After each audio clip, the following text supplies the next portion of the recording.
The grand ballroom of the Prestwick Hotel was a sight to behold. Its opulent chandeliers sparkled like diamonds, casting a golden glow across the room.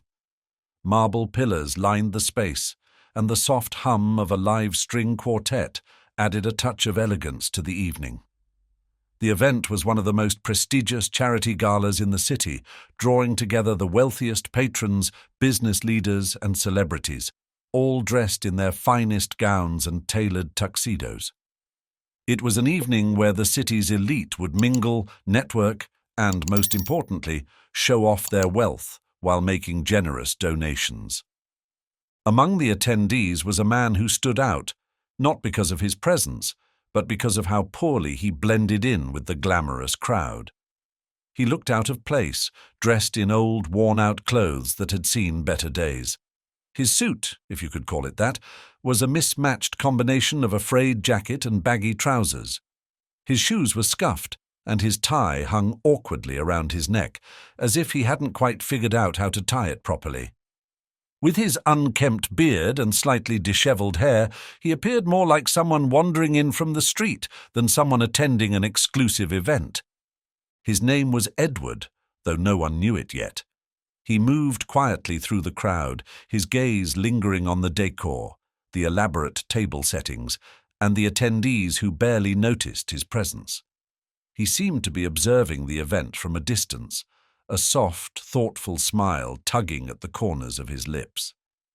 As he approached the entryway to the ballroom, Edward spotted a large banner hanging above the entrance that read, "The Prestwick Charity Gala, supporting education for underprivileged children." It was a cause close to his heart, one he had supported for many years in his own quiet way. But tonight his connection to the gala went far deeper than anyone could have guessed. Edward continued to stroll through the ballroom, trying to stay inconspicuous, but it didn't take long for someone to notice his less than appropriate attire. Eyes began to follow him, subtle whispers spread among the attendees, and a few judgmental glances were cast in his direction. In this world of luxury, appearances were everything, and Edward's dishevelled look was raising more than a few eyebrows. Near the grand entrance, a tall, muscular security guard named Jack stood at attention, scanning the room for any potential issues. Jack took his job very seriously, priding himself on maintaining order and ensuring that only those who truly belonged in the exclusive event were allowed to remain. He had been briefed on the importance of the gala, how it was the most prestigious event of the year, and how the guests were some of the city's most influential figures. Anyone who didn't fit in with the image of wealth and status was to be dealt with promptly. That's when Jack noticed Edward. The man's shabby appearance immediately caught Jack's attention. From his ill-fitting clothes to his scuffed shoes, everything about Edward screamed that he didn't belong. Jack narrowed his eyes and made his way toward Edward, determined to address the situation before any of the high-profile guests became uncomfortable. "Excuse me, sir," Jack said in a firm voice as he approached Edward. "Can I see your invitation?" Edward paused, turning to face the security guard with a polite smile. He reached into his pocket and pulled out a crumpled piece of paper, handing it to Jack without a word. Jack unfolded the paper, glancing at the faded print. It was indeed an invitation to the gala, but the condition of the paper and the man's appearance raised Jack's suspicions. Something didn't add up. He had seen the guests arriving earlier, stepping out of luxury cars and dressed in designer outfits, flashing expensive watches and jewelry. This man looked like he had walked in off the street. Jack looked Edward up and down, his expression stern. "I'm afraid there must be some mistake," he said coldly. "This event is for invited guests only. You can't be here dressed like that." Edward's smile faltered slightly, but he remained calm. "I assure you I'm supposed to be here. I received an invitation." Jack shook his head, folding his arms. "I don't think so. You can't just walk into an event like this dressed like that. This is a high-class affair. I'm going to have to ask you to leave." Edward blinked, surprised by the guard's tone. He glanced around, noticing the stares from the other guests, the whispers behind raised hands. He could feel the judgment in the air, but instead of becoming defensive, Edward simply nodded. "I see," he said quietly. "I didn't realize my appearance would cause so much trouble." Jack raised an eyebrow, unmoved by Edward's calm demeanor. "You're lucky I'm not calling the police," he added, grabbing Edward's arm gently but firmly. "Now, let's not make a scene. I'll escort you out." Edward allowed Jack to lead him toward the exit, not resisting or arguing. As they passed by the elegantly dressed guests, Edward noticed how they averted their eyes, not wanting to associate with the man being escorted out of the ballroom. It was as if they had already written him off, deeming him unworthy of their attention. As Edward was led through the lobby toward the entrance, another man stepped into the hotel, tall, middle-aged, and impeccably dressed in a tailored tuxedo. His name was James Whitmore, the event organizer and chairman of the charity that was benefiting from the evening's gala. James was well known for his charm, his connections in high society, and his ability to raise millions of dollars for various causes. He had been instrumental in planning the gala, and he prided himself on knowing every single major donor who would be attending. As soon as James walked in, he noticed the commotion by the door. The security guard, Jack, was in the process of escorting someone out. James frowned, curious about what was going on. He quickly made his way toward the two men. "What's going on here?" James asked, his tone firm but polite. Jack glanced over at James, relieved to see the event organizer. "Just handling a situation, Mr. Whitmore," Jack explained. "This man here was trying to get into the gala without the proper attire. He had an invitation, but I'm pretty sure he's not supposed to be here." James turned his attention to Edward, who stood quietly beside the security guard. His eyes widened slightly as he recognized the man before him. "Edward?" James said, his voice filled with surprise. Edward smiled, though it was a little sheepish. "Hello, James." Jack's eyes darted between the two men, his confusion growing. "Wait. You know him?" James nodded, his expression shifting from surprise to embarrassment. "Yes, I know him." He turned to Jack, his voice firm. "This man is Edward Carlyle, one of our largest benefactors. He's the main sponsor of tonight's event." The color drained from Jack's face. "Wait, what?" he stammered, disbelief lacing his voice. He's the main sponsor." James nodded again, his tone now more serious. "Yes, without his generous contributions, this gala wouldn't be happening."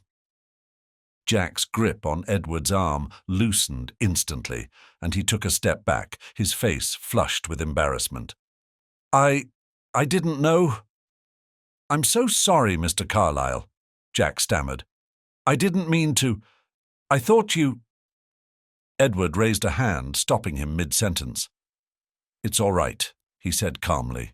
"You were just doing your job." Jack's heart raced as he tried to process the situation. The man he had been so quick to judge based on his appearance, the man he had been moments away from kicking out, was the very person who had made the entire event possible. Shame washed over him as he realized how wrong he had been.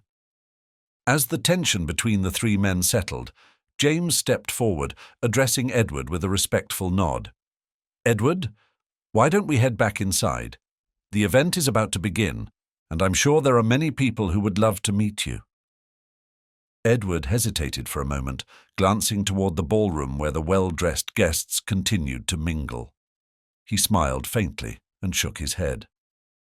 "Thank you, James, but I think I'll pass on that.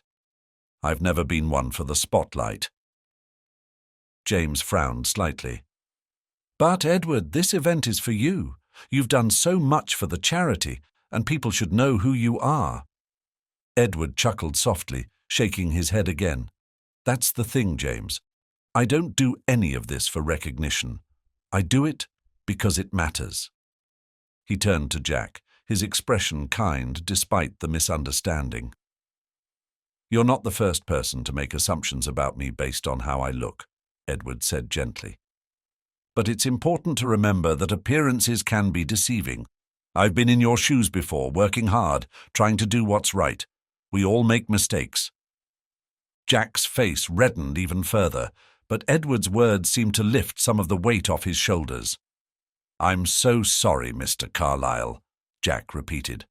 "I didn't mean any disrespect. I just didn't realize—" Edward nodded. "I know, and it's all right. But remember, next time, don't be so quick to judge someone based on their clothes or how they look. You never know who they might be, or what they've been through." With that, Edward gave James a friendly nod, thanked him for organizing such a successful event, and turned to leave the hotel. As Edward walked out of the Grand Hotel and into the cool evening air, Jack and James stood in stunned silence. The guests inside the ballroom would continue to sip champagne and make small talk, unaware that the man responsible for the gala had just left quietly, unnoticed. Jack, still reeling from the interaction, turned to James. "I had no idea who he was," he murmured, almost to himself. "He didn't look like someone who could afford to sponsor an event like this." James sighed, shaking his head. "That's the thing about Edward Carlyle," he said thoughtfully. "He's one of the wealthiest men I know, but you'd never guess it from the way he dresses or acts. He inherited a fortune years ago, but instead of living a life of luxury, he dedicated himself to helping others, especially those who don't have the same opportunities he had." Jack listened in disbelief. "So, he's the one who funds this charity?" James nodded. "Yes, for the last decade he's been our biggest donor, but he never seeks attention for it. He doesn't want people to treat him differently because of his wealth. That's why he dresses the way he does and avoids the spotlight. He believes that helping people should come from the heart, not for recognition or fame." Jack was silent for a long moment, reflecting on what had just happened. He had spent his entire career working in high-end security, surrounded by wealth and status, and he had learned to judge people based on how they looked. But Edward Carlyle had shattered those assumptions in an instant.